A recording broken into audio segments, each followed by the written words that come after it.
Human na isgutan ni Presidente Rodrigo Duterte atol sa sona nga mag-iskandalo o kahaipadakop ang mga empleyado sa gobyernong mangilkilay. Nasampulan kini diyang gidakop ang usa ka pulis nga nag-extort og kwarta gikan sa usa ka aplikante pagka-pulis sa General Santos City.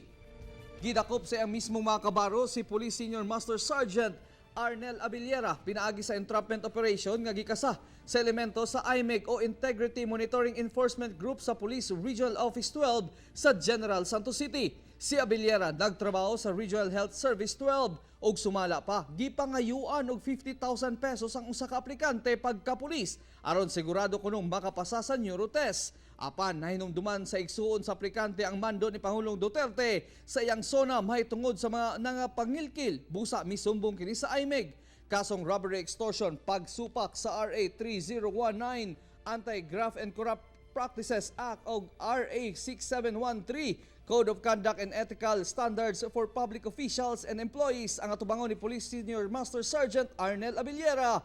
Kinsa wala na mihatag og pahayag atubangan sa media.